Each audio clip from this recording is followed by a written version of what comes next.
set up because I usually come through upstairs, but today I came to the side. Now Zadie's here. Now I just have to make sure that. Hi, Daddy. Zadie's not here yet. Zadie's still upstairs. Hi, Dr. Monkey. I'm assuming that the audio is working this week, not like last week. Excellent. I'm just gonna make sure that it's working on YouTube also.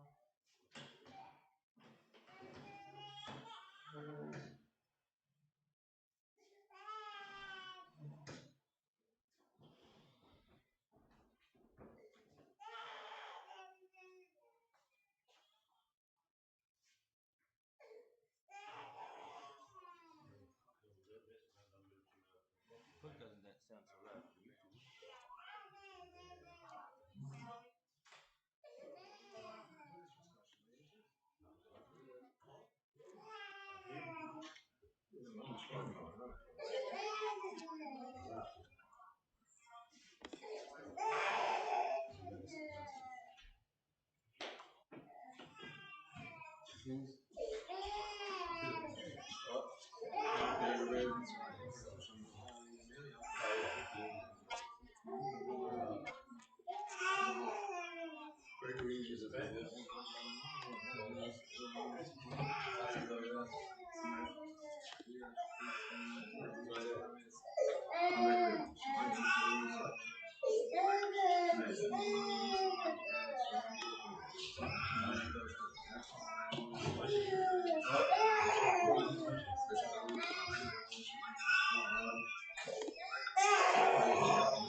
Okay, I'm just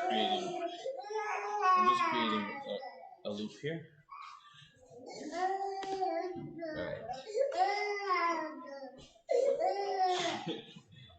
Sure. Do you mind moving?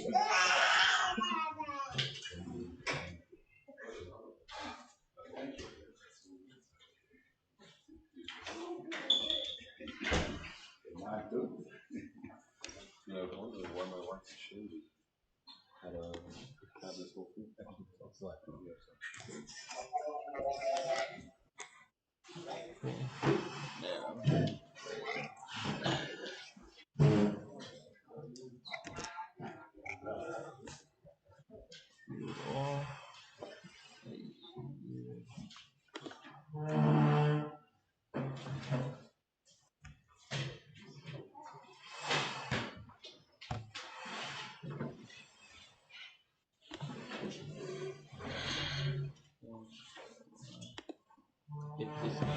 there's a box of food upstairs. Hello. What do you need for lunch? Was the soup yesterday good? I should be home.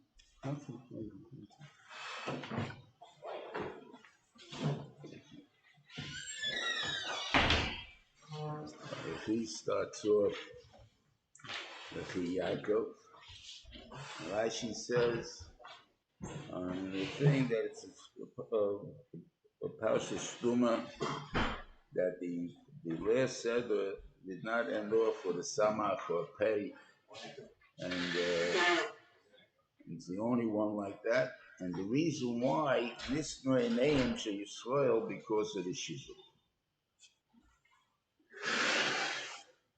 Get that back up.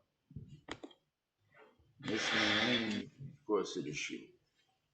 The Kashi is, L'chayre, if it would have said another posik, don't forget it's one parasha because you don't have the samach. So therefore, what are you to the next Vayichi Ya'akov Eretz Mitzrayim Shvesa Shona and Vayihi Ya'akov? So I know he's dying. So I say, okay, he's dying. So therefore, this is my name Yisrael because of his death.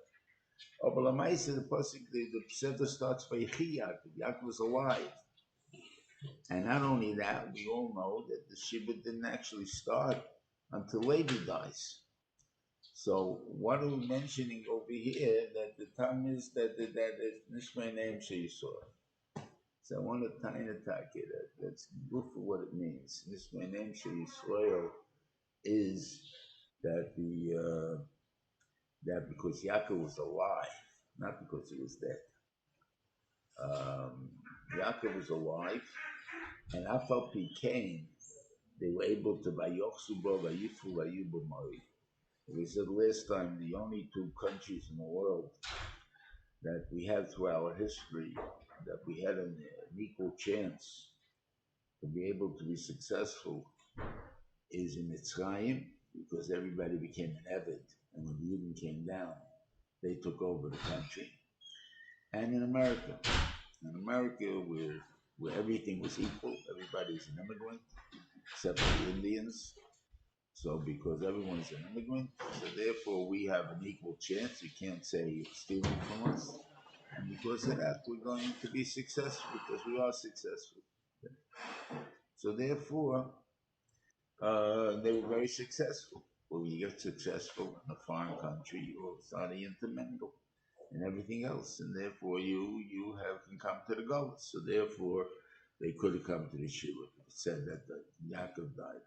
But no, because Yaakov was alive, and his 17 years of success and intermingling and being around with Goyim, and all of a sudden it's not so bad, and we'll talk about it a little bit later in the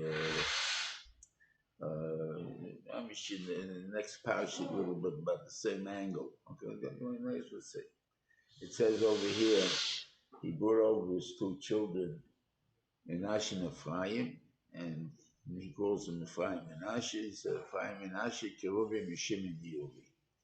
In other words, the children that were born before, they're mine. They're mine. The children that came after, would be born after I'm here, they're not mine. Now, the truth is, there were no children after that. And the Torah knew there was not going to be any children after that. So what was the point of putting down that he gave this bracha? But the idea is he's telling him a fact, that even if you would have children, even if would, they still won't be considered mine. They wouldn't be shvatim. Now, the reason for it is that the Ephraim and Menashe were the only three people in Mitzrayim that had shaykhs with Avodas Hashem. So you make sure you don't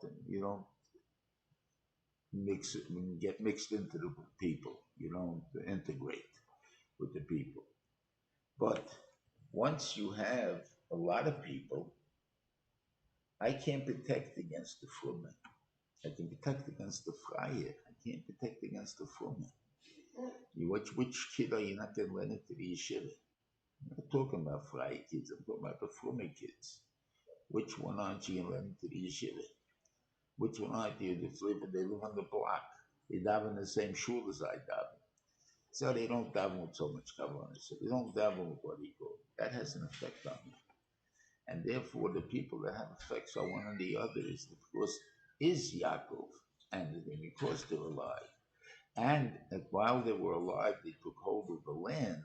That all of a sudden has a different opinion. It's all of a sudden you're an accepted individual. It's a ganze Gevir. You can be president of the yeshiva. You can be president of what do you call it? Hey man, what's your hanhage? How you treat business? How do you do this thing? No, it's not so perfect. You'll take my money anyway, and stuff like that. And because of that, you have a tremendous effect. So that is the problem. That's what I think is when it says Vayichi Yaakov. When it says it's a stuma by Vayichi Yaakov, not by Yaakov. So do you have any solution for? Maybe saying in America we have the same issue. So what do we do? What do we do to help us out? Yeah, do not help us out. That's in our soil also we have the same issues. Why only here? Now that is the issue of living in our soil among Fumiyin, and that's how it always deteriorates to the degree that we have a chum. In other words, everybody was a tzaddik, right? When they came into Eretz, they were all tzaddikim. So what happened, right?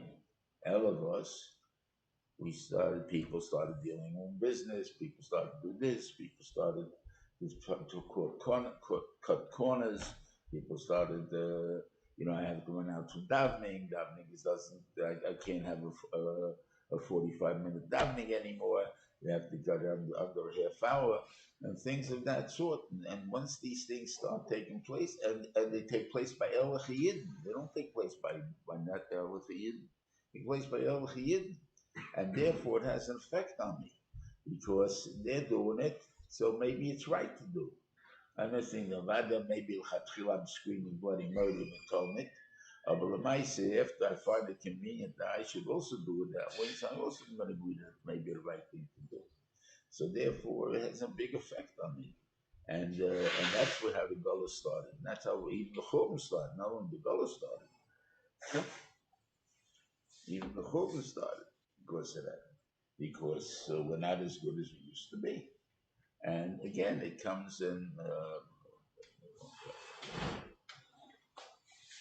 Even when you're dealing with the Karbonos, first you have the real Karbonah in the Korban, then people start thinking, I'm giving something to God with the Karbonah, and then all of a sudden, I feel it's a little too expensive to keep giving to God so much money, so I cut corners, I give them a Balmum, and everything else, and that's what they have in Yeshaya, where he goes into that in Malachi. That is, that you know, I don't need your korbanos. I don't want your korbanos. And the thing there, because you're not giving me what I'm supposed to have. It's not there. I don't need your korbanos. I don't need them. When she doesn't eat our stuff, doesn't need it. It's just a symbol of what it has to be. It's a musa to hell. And if we don't have the proper thing there, it's going to happen. But people will learn from the other guy that, you know, hey, you know, see, he didn't have so good governance, but we meant it anyway, you know, stuff like that. And you can even time it with Chazal, even know what's better than that. When you have those,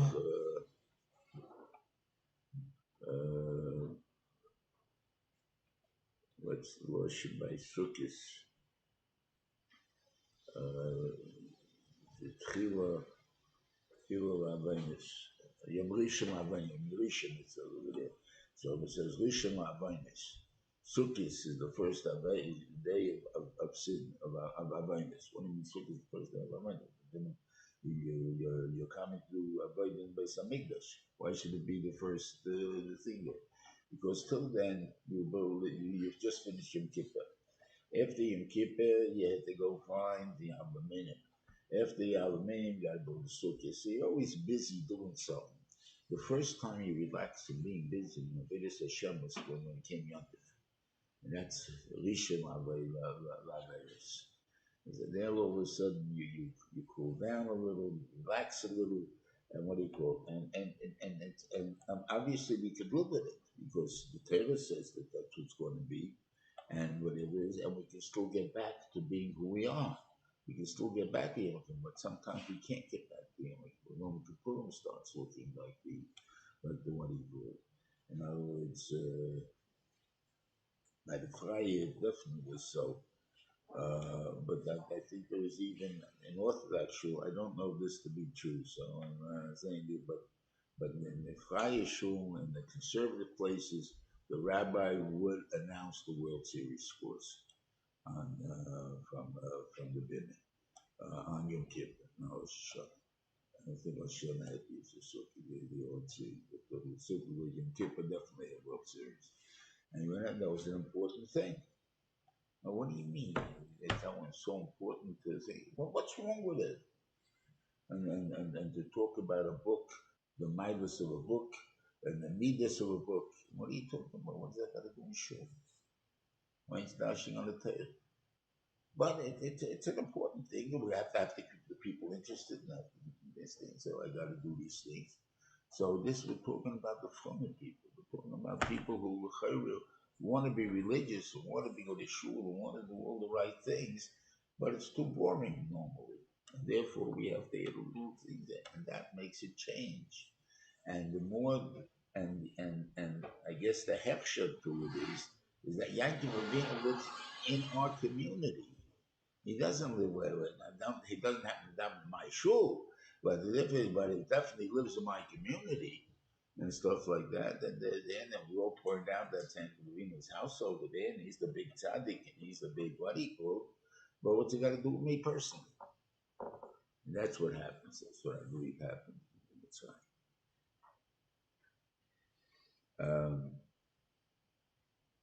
Anyway, he calls in Yosef and he tells Yosef that he wants to be buried in Osam Achpelah. And Yosef guarantees him, I'm going to do it. Right? And we all know Yosef is an honest person. So why does Yaakov say, Hishav Ali, swear to me? Why do I need to have him swear?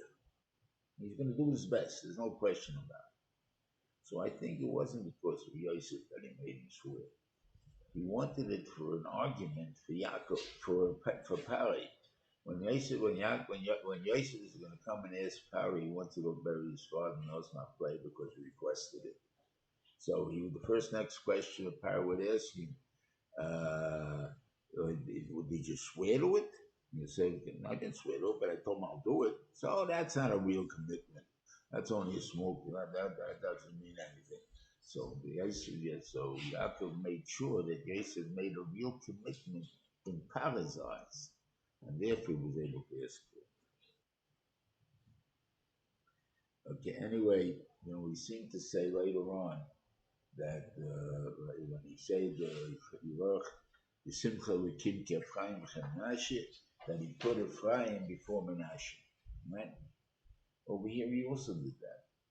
He says over here, Efraim Menashe couldn't Shimon. So why don't we make the issue over here? And you say before, by what Yosef take, he takes his two sons, Menashe and Efraim. Now to him, Menashe is more choshev. There you go. But this he understood that this wouldn't be a raya, because if you ask any grandparent, name me your grandchildren, right? And maybe even a parent, name me a parent, their children. You would chop on the ones you have more shaykhs with. I don't know this would be a raya to it, but you have Papa had 10 sons, and there's a mice in the Gemara that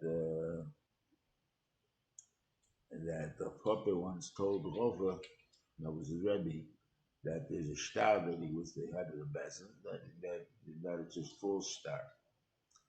So Papa Rova told him, I can't believe you only need a so then came Basrav Chizda, that's Rova's wife, and told him the same thing. And he said, if she says it, I put it away. So the asked him, is Basrav Chizda bigger than a Papa? I said, no, not bigger, but I know Basrav Chizda. And she won't lie to me. So she's never like a Beitrei. Once she's never like a Beitrei, I can't collect her anyway. But I can't rip it up either because she's not never like Beitrei to everybody else in the world. At that point, the Papa says, if that's the case, Abba Mori believed, my son Abba Mori is also the same way to me. We have 9 other kids, and he's not even the oldest. He's somewhere in the middle there. And yet you say, why? It's Irish soul, because he does business with Abba Mori, and he sees that the man, even though he could have lied and got out of difficult situations, he never lies. So I know I trust Abba Mori. Everybody else only has a chesed kashos to me. That's a chazokid. That's not edus.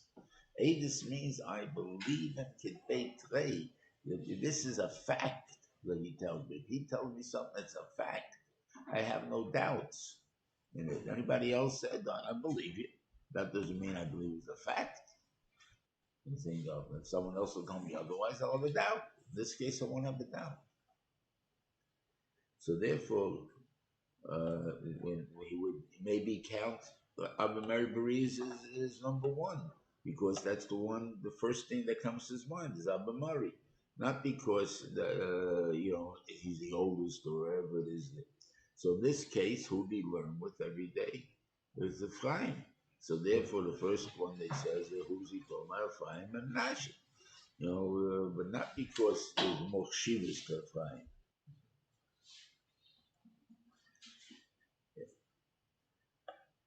Then it says, Yosef, you saw us by Yosef, and he says, who are they? And Rashi says, because the Rishoyim, from Efraim, you have Yeravam and Achav, and from Yehu, from Menashe, you have Yehu, Okay, Yehu, I don't know. Yehu says it's Sukkim say he was a tzaddik. The only thing is he listened to the Chatoim of Reuven because he felt he saw the letter of Achi Hashilani. So now, what's the tie up? I saw a letter of Achi Hashilani saying you're supposed to listen to Reuven. So what's the kasha on him that he listened? The kasha was he didn't do it because he saw the letter. He did it because he really wanted they should not be irregular.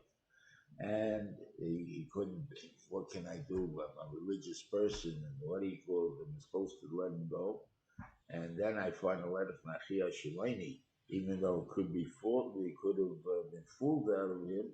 But the Maisa, Achi Hashilani wrote a letter, he wouldn't write a letter. It's out there, never seen all of like I'm passing Achi Hashilani. That's the time on him. But I guess Bazan has no shaykhs to be so. The Averos of Yelovim and Achot. But like I said, when we learned about the Chivi, that they are the children of the Chivi, and the Chivi came out in their upbringing, their personality. In other words, they were actors, and at the same time, they were what they are themselves. And because of that, they were able to do two sides, to be on both sides of the picture, to be the Gadol Ador, and he still be a guy that's Chayte Mata Sarabi. In other words, it's contradictory. I can't. How can I do such a thing? I can't. The same thing applies like me, a father to, a brother to Aved Hashem, and a father to Aved Israel, Achov, and this thing there, and it's interesting the picture of Eliezer brings down the tshuva that Achov did. And thing after he killed what's his name?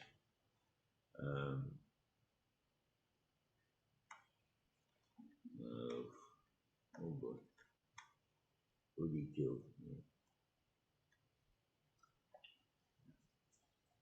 Now they would never disclose what they made a bobo. The guy was Chayav Misa. There wasn't anybody to get the story of his and that's in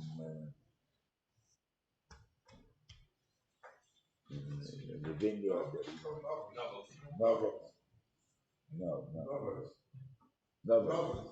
Novus, right. Novus. So he got it, so he did tremendous tshuva. He was at Malchus 3 times a day. They had the whole thing, and they didn't stop learning and thing there.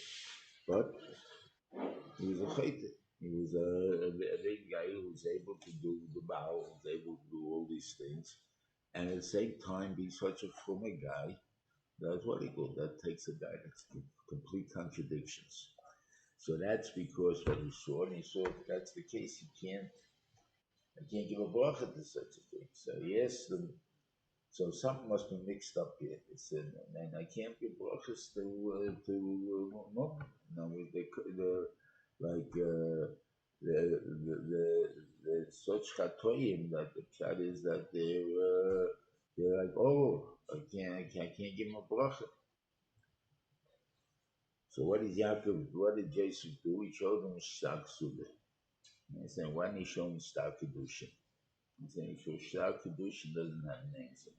Shtar Kedushin only says, aggressively, Shtar Zeh, and then I give it to him. The proof, I give it to him in front of 2 people. I don't even have to have witnesses on the piece of paper. Because that's the case of that's the Kenyan Shtar. But if you look at the Ksubah is a monitor is a Shtar Choiv. Over there, you're gonna have to have the name of the mayor of the person who you owe the money to. So you want to see who the names are, and you saw the name Osnas. So you know right away how come it came in this midah.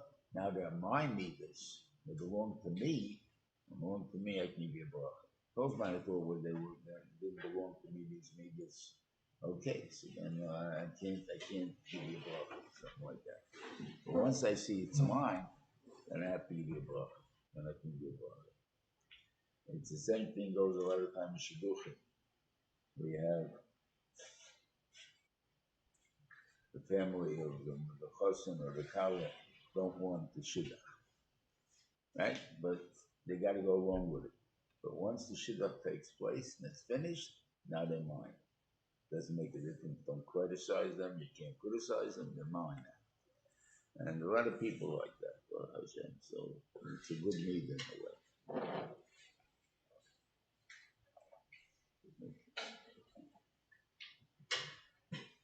Okay. Now, he was not, Yeshua was not able to see. And the truth is, it came out a very funny thing here. He took Ephraim in his right hand, Yosef, which is going to come out correspondingly to Yaakov's left hand, and he took Menashe in his left hand, which is going to be the right hand. But since he was Shika was Yodov, he switched hands like this, so it came out that he was on the left of both Yaakov and of Yosef, of Menashe. And Ephraim was on the right of both of them. It's an interesting point. That had anything to do with that or not, I have no idea. But there is this keach of bracha that exists in there. Now, I don't believe that a person who's getting a bracha is going to be malkish which hand is on his head. In other words, we really be malkish that the pinky is on one side and the thumb's on the other side, and therefore he must have switched his hands. Or as far as he knows, you don't even put your hands that hard on the guy's head, so he wouldn't even feel it. So why, so the only reason the kids knew what was happening, if I'm not sure what was happening, was Yosef was trying to pull his hand off. If Yosef wouldn't have tried to pull his hand off, it wouldn't have been a problem. Try to pull his hand off. So now Yaakov has to give him an answer. Now these guys aren't deaf. They hear what's happening over here. So they hear that he's saying that Ephraim's kids are going to be bigger than my kids. That's what Menashe is hearing. So it's a little bit of a yishadas he has. Here I'm trying my best to be as good as I can and what it is there. And I'm going to hear that my kids are not going to be so big. So what did Yosef do about that? He heard that, and he sees his kid, and he sees his kid suffering. So I assume that he would start being a Pharisee by saying, I'm also in that position. They wanted to sell me. They didn't like it. And yet, the reason I got to where I am and what I am and everything else is only for them, in order to make sure that they're able to exist. And so on. That's we have to look for the greater good. We have to look, what does God really want this way? He wants Klal to exist. And if that's the case, even though it hurts me sometimes, because that's what God's heart is. And the same thing with you. So therefore, Eretz Yisrael, that's the tachlis. It's not a tachlis, whether it's you or him, everything else. We're getting to Eretz Yisrael. Yeshua is going to be a great guy. He's going to take us into Eretz Yisrael. It doesn't make a difference. We're all born. And we're all born, and that's our part. And because of that, it says that Yosef loved the land, and his children loved the land. I think it was more on the Bnei Menashe than on the Bnei Efraim, because the Bnei Slavcha are also from Menashe. And that's where we really learned the dinners. We learned out that they loved Eretz Yisrael from them. And that's why the Chotzi Shevet Menashe took Chelik of Oig, which was not, according to Mo, was not a Eretz Ovas Chol V'Devosh. Why? Because Eretz Yisrael. Do you ever think about it? It says, Reuven and God had sheep. It didn't say Chotzi Shevet Menashe had sheep. So Reuven and God asked for the land of Sicha, right? And then he gave it to them. So how did all of a sudden Chotzi Shevet Menashe get involved? The Chotzi Shevet Menashe, the land of Oig really belonged to Eretz Yisrael, and that went into the Geirel. And it should have been in the Geirel. Why it wasn't in the Geirel was because it was in a land that nobody really wanted. Now, if I have a chance of getting good land and getting this land, we don't want it. So when the Chodesh Menashe came there, they said to this soil, nobody wants it, we'll take it. And that's what they did. And therefore they had that chivus of Eretz Yisrael a lot better than anybody else said. Everybody else was interested in the money that comes along with it. They were just interested in Eretz Yisrael. This is Eretz Yisrael, that's it.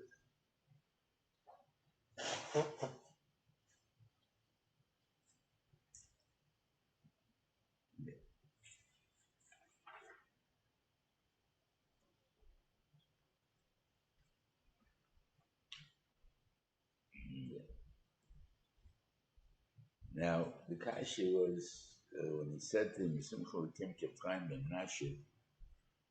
so it's a little bit short, the bracha. You mean, you're taking two guys, number one and number two, and you're saying, I'd like you to be like number one and number two. It's a funny bracha. You say like number one, the first two, you should like Moshe Rabbeinu, you say like Avram. Why pick Efraim and Menashe? You have people where it's only one, with no shiur. So I think it's because Efraim and Menashe were the only two of the Shiftei Kor that grew up at Chutz La'aretz. They were born Chutz La'aretz and they grew up Chutz La'aretz.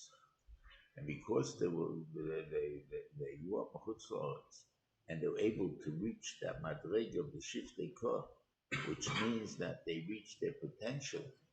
If that's the case, we give a bracha to all our children, that these two reach their potential in Chutz La'aretz and everyone else, and under all their circumstances, you too can reach it. And we give you the bracha that you should reach it. And that's the bracha that we give our children.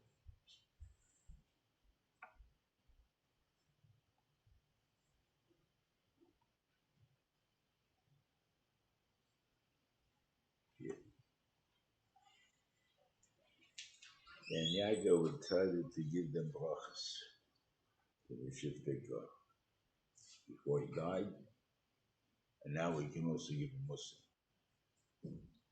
So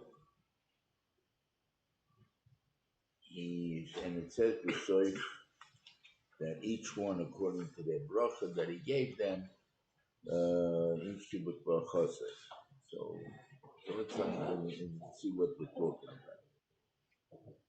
He wanted to tell him the Kates, and he forgot what he wanted to do. He got involved in this thing, and then he gives Reuven mussar. Reuven b'chayriyato, k'yeshiv reishasaini. In other words, you're it, you're my bechor. And this bechor, he remains his bechor forever and ever. That never changes. The milas of bechor he doesn't have.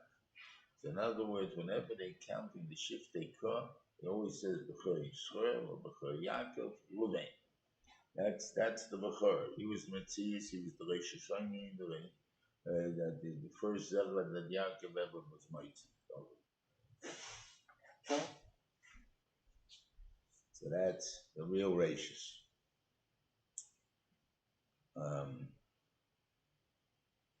But he lost because he jumped into things. He was fast in what he wanted to say. He got into trouble. The first thing is, as soon as he saw the Parshas Kamayim, as soon as there was a problem, he jumped in with an answer, whether good or bad. He didn't think about it, and that's what he got. Because of that, he lost the Bechor. What happened because of that? So, and Shimon and Levi also curses their anger. So, what shad there's a bracha here? There's no bracha here. So the Yaakov said that the biggest bracha a person sometimes can have is to know what's wrong with him. And Reuven knew, they told him what's wrong with you is that you're Parshas Kamayim. So then he had to work, he worked on Parshas Kamayim. And we see that his children definitely continue to work on it, because we see that by the Bnei Gad Bnei Reuven, it's called Bnei Gad Bnei Reuven. First it says the Mikne Rav Hoyel Bnei Reuven and Bnei Gad, So there puts Reuven first. That was the older shaver. But when it came to talking, it says that God, when Reuven spoke to Moshe. So that means that the actual talking was done by Bnei God. Because Reuven backed off. They got their own Kusharai. It got to such a degree that when it came to Dvaira, she says about the Sheikh Reuven, they can't make a decision. They can't make any decision. Why? Because that was their problem. They kept always jumping in, made decisions split second, not thinking into it. And so they worked on themselves. Now, like the Rambam says, once you get to K'tzei Achlein, you got to that point where on the other side, you can't make a decision. Now you got to go backwards until you get to the middle where you make a decision, but after thinking about it, not just the fast decision. Anyway, so that was the Reuven. So Reuven still remained probably in a leadership role because he was the Bechor. He wasn't the Melech, but he was Bechor. And then truthfully, if you take a look at pretty much all the kids of Leah's, they all were affirmative action. I mean, they all went and did something. They didn't wait for anything. Shimon and Levi, they got that together. They went and wiped out Shem. Yehuda, the Melech. He made the decisions. He made the Mitzrayim. He wasn't the oldest. He thought they was talking. Yisachar is obviously he's going to do the Teres and everything else. It's really what he called the top, the give orders. And Reuven also got to make decisions because they're going to be the businessmen of Klal. So if you're dealing with this, the Bnei Leah, all of them are active members of proactive members. I think that that could be that the reason when you take Emes, that's Yaakov, and you put it together with a Tzonis, in other words, someone who's an active person, in there, you have action always for the good. That's the Bnei Leah. And that's what they did. So that's what their jobs. Now, they happen to be the jobs of Shimon and Levi on Chinuch. Now, where Kaisen like Lamed, So how are you telling me that that's the way that they're supposed to be? I mean, they're both cursing the Kaz, and yet that Shimon is the Lamed Tanakis, and Levi is the one that's going to give the biggest share.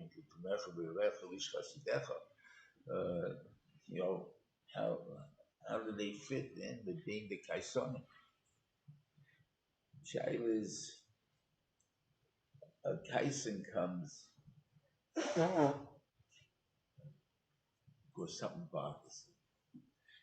He bothers him to such a degree that he can't control his emotion. He gets angry. And angry has its place. Anger. Let's say you yell at your kid, on a baby even. If you say, no, and the thing there, the kid backs off and doesn't do it. Before you say, no, don't do it, and the kid will keep doing it. And you say it with anger because it's all you know you mean. It bothers you. It's important to you. I won't go against it. So to show importance, anger is very important for them. But when it gets angry to do something bad, that's where it's no good. So really, the emotion of Shimon and Levi, that emotion of anger, that they care. They care about it. That's the ones you want to teach your kids. The people that care what happens to your kids. That's what you want. The shaila is when it gets a little out of hand and it twists itself towards anger. That's when it's no good. That's why he curses the anger. He doesn't curse them because it's not a chesron in them. He wants that need in them. He wants them to be upset. He wants them to care, but he doesn't want them to get angry. Do something about it. Yehuda, we said it's Malchus. What do you call it? Yisocha.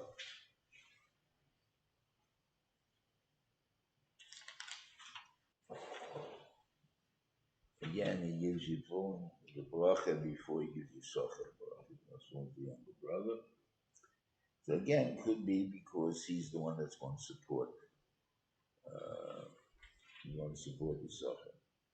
It happens to be God that in by Moshe Rabbeinu, it says V'zois L'zvulun Smach Zum B'Tzesecha Yisocha B'Yalecha. That's not a bracha to Yisocha. It's a bracha to Zvulun. Zvulun Oma. Didn't say L'socha. Zvulun Oma. The saying if that Smach Zvulun B'Tzesecha. Why? Because Yisocha is B'Yalecha. That's why. Yismach. What do you call it? You don't find a bracha to Yisocha at all in this bracha. Why? Because he don't need a bracha. He's learning Torah. He has no problem. He's a very happy life. He doesn't need a bracha. Everyone else needs hatzlacha. He doesn't need hatzlacha. The fact he's learning Torah, even if it comes out with a different answer, doesn't mean something that wasn't matzliach. That's good for itself. It's hatzlacha. Okay.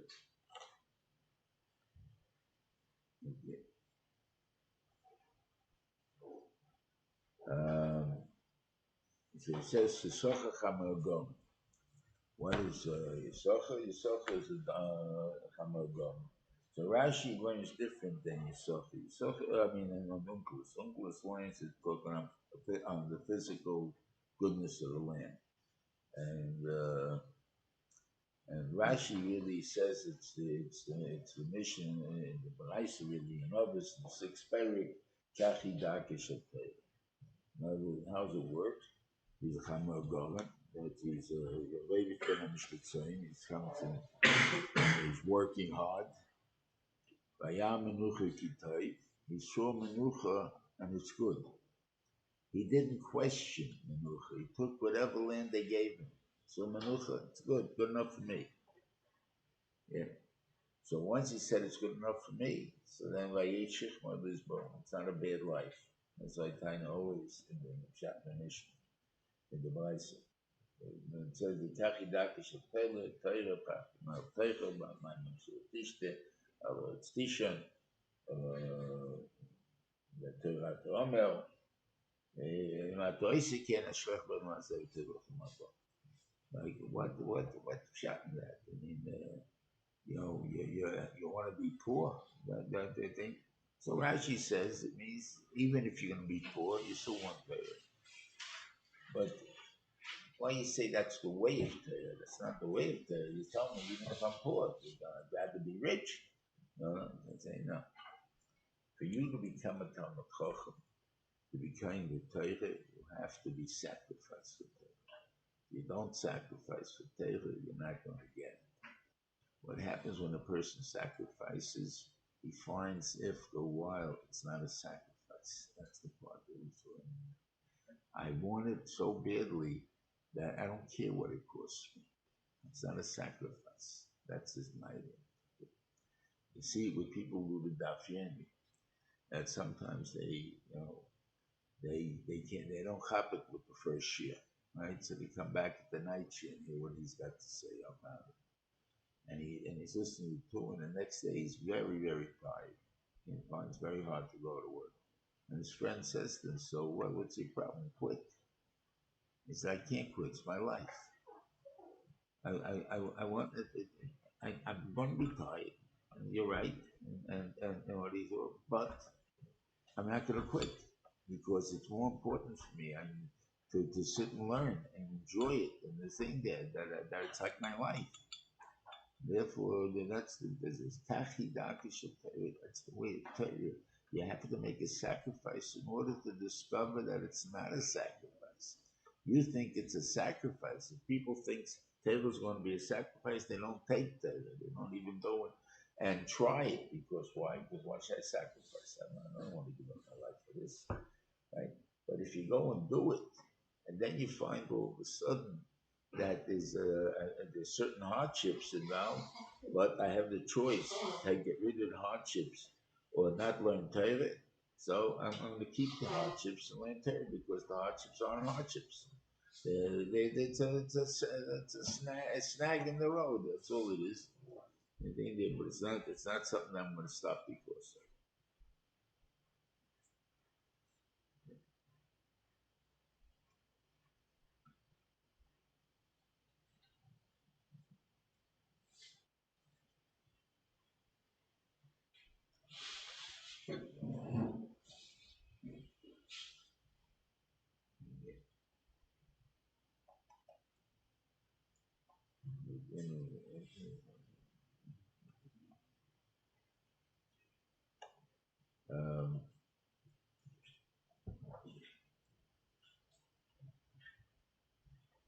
Okay, if he tells him that, he dies, and he tells him to take him to the Mosma plate.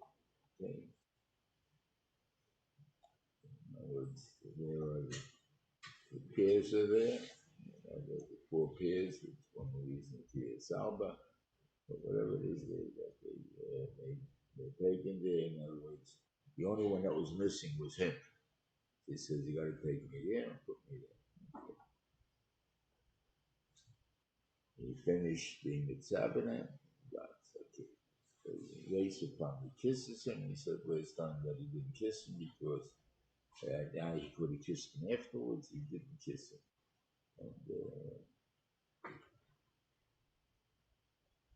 And now he won. Yosef told the doctors there, or whatever you want to call them, to mummify Yaakov. I don't know the reason for it, so I can't say anything on it. Because normally I would say Yaakov by mess, and so his body would not deteriorate, and therefore would have remained in the same pristine state that it would have been when he was buried. And it could be even that they're alive, and some of Pele, like you have all the Midrashim. He saw Sorah, he didn't see Sorah, so he has a Avram talking about Avram, Sorah, and about doing certain things in the house. Anything there, things it's not logical. What's exactly happening? So why would you do it? Why did you have to be put to mummify it? And then in order to mummify a person, you have to take out the interior organs because they rot, and therefore by that would cause a big rotting of the body and so on. So they take out the interior organs. So once you don't have the organs, you're not a human anymore. You don't have a brain. You don't have a heart. You don't have any of these things. So just you have the form, the skeletal form. So what's the purpose of it? You're wrapped up in all those bandages and stuff like this. I can't understand. I don't know. By the pharaohs, the reason they did it was because they thought that's how they got out of Mamba. And the thing because by then they rot. So how am I going to make sure I don't rot? So make sure I don't rot as much as possible. And therefore now I live in the NFL. But Yaakov, he knew with the rot, so I can't answer that. Okay. But it's interesting that in the Avelus is included the 70 days, the 40 days that it takes to do the mummification, and then on top of that, 30 days of normal Avelus. And that's it. So therefore they did 70 days of Avelus. And then they first went to bury him. Okay, and that also took time until they went there. Anyway, they went to bury him, and there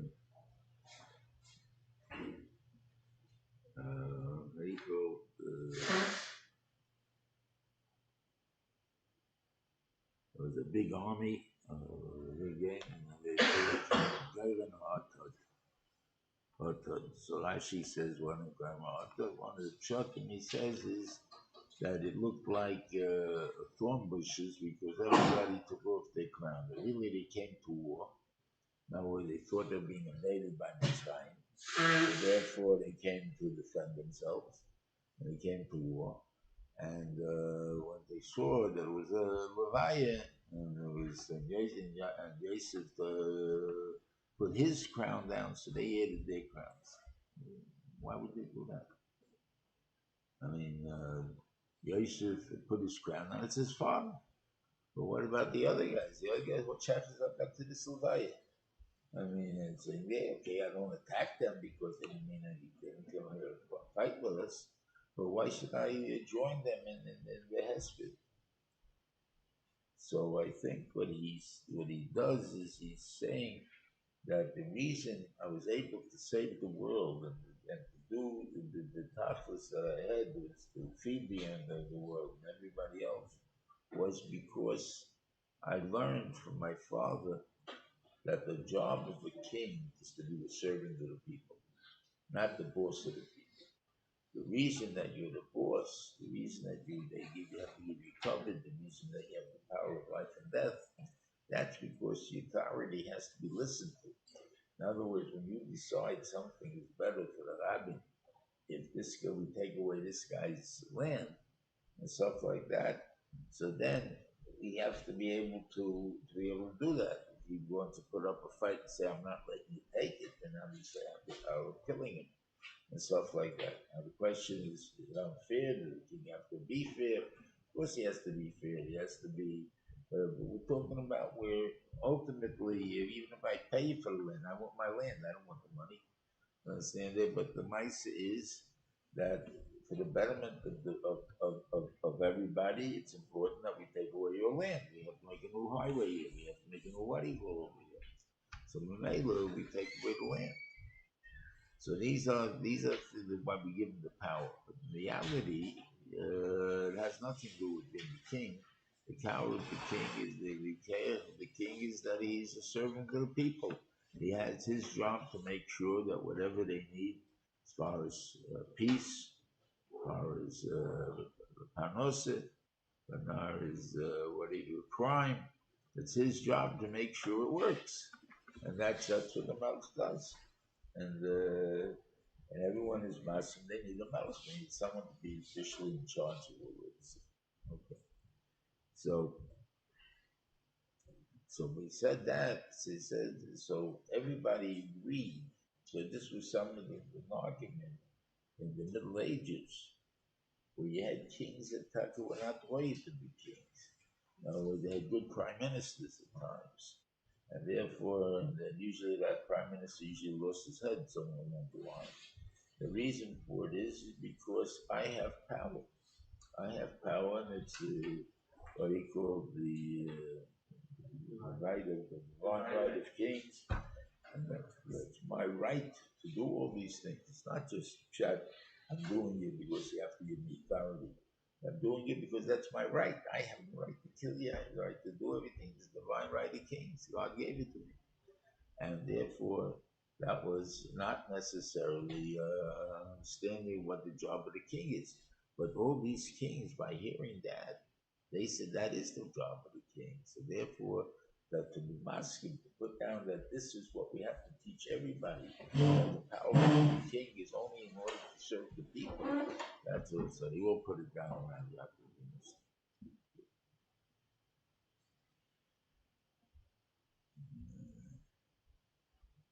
Again, the Moshe HaMapela, what it really means, and so on. Like you also use the Russian, he said the Ovas stay HaMachpela. What is the Machpela? The stay HaMachpela, the field of the Machpela. Again, what does that mean? I don't know. He said Moshe HaMachpela, we understand it's a double cave, but a double field. What is a double field? Okay, they come back. Okay, and they come and they say that a lie, the lie b'pnei Hashomen, that they're saying that we'll be your avodim, that because of problems in life, don't take it out on us. They did not say we were wrong. They said because you have problems and you shouldn't take it out on us. That's what they're asking. And this was the third time that he cries because they didn't get it. But all the times, even the first time they didn't get it was the Parshas Miketz, when they take Shimon away from them. And they say, we didn't have Rachmanis on him when he begged for us, but they didn't say we did wrong. Even after they hear Reuven's argument saying, then I tell you, I'll do Vayeled. And they still don't change their mind. That's the first time he cries. The second time he cries, he sees they're going to war. In other words, by Beniman, when they find the Gevia, the Beniman, that they're going to war. In other words, they don't hear this Kumtze Anoinish. As far as they're concerned, they're innocent. They're going to war now. Why? Because they see nothing affected them, so they don't deserve an Anoinish, so they're going to war. And here, when they finally could have said, we're dying, we're sorry, we did this to you, we did wrong. They didn't say that. They just said that, your father said that you shouldn't kill us.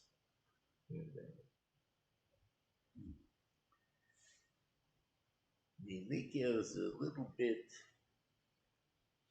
I'm not understanding. He says, you wanted to make bad for me, and the Mensha wanted to do good. Why? To save a lot of people. That means mashma that the reason I came here was to save Mitzrayim.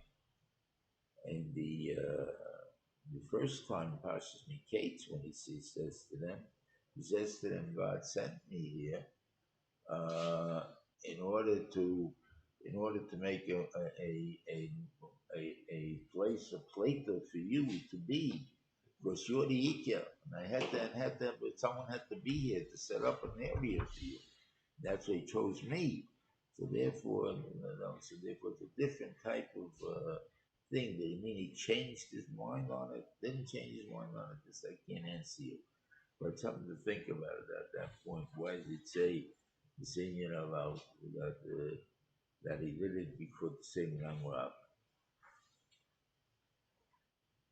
Okay, and Yosef lived 110 years, and he saw grandchildren to Vayichi, and Menashe's children he saw also.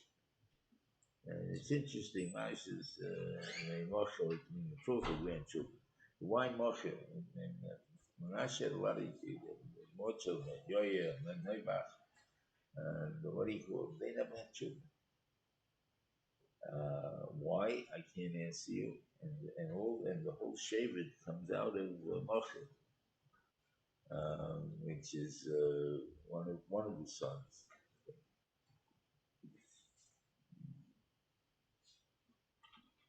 Yeah. And then he made him swear that they'll take him out. Now, he knew he was going to get out anyway. The question was, his people will take him out, because every Shevet took their own Shevet. In other words, the people of Reuven took Reuven out. Shimon took Shimon out. Levi. Why is he making him swear that he shaved the Yosef's father, the Shevet or Yosef will take him out? Because then it's still we're not buddies, we're not getting together yet. I want you to take me out, because if you take me out, then it shows that we're one, that we're really together. So I want you to take me out. In the end, only Moshe took him out, because everybody else doing the mitzvah of collecting money. So therefore, there was the thing. But Nemesis is that this mitzvah he did because to show Shalom, and we didn't show that. So I don't know, the fact that Moshe took him out, I was Klal Yisrael, and we gave it the mitzvah sometimes in Danish, so I understand that. But if you want to show Achdus, you want to show that we're all buddies. So the Klal Yisrael should take him out, we'll take fanfare, and so on. We'll take the Yosef with us. So I can't answer.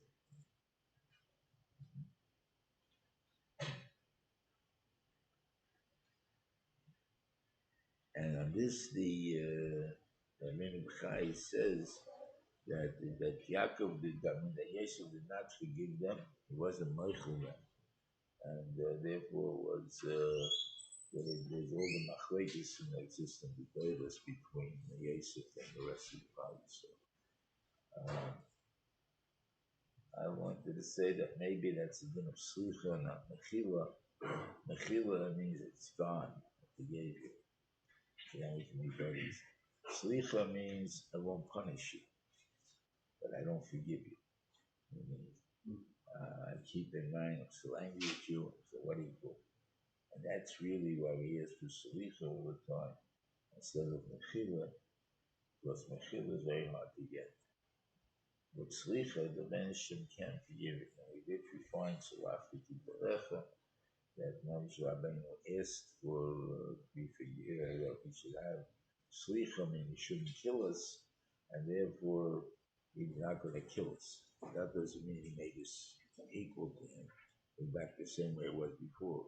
Maraglim was Marachit. Afterwards, Moshe Rabbeinu prayed again and asked him to please come and be with us, not only through a malach, but what he called. Okay, so the Benishim gave in. That's more than Salachti already. No, maybe Salami Salachti. I'm doing it because you're begging me. I'm doing it, but not because I really forgive you. And so on. And then again, they put him in an oven, they mummified him also, and they put him in an oven. Okay, Hashem, we see very good thank you to the Sigula for the last week's Seder will be in the Haftarah, that will be Eitz Echad, that will all be, there won't be any more Tumalchus, and it will be now Klal Yisrael, one Klal Yisrael. This is so much. Thank you. Good shot.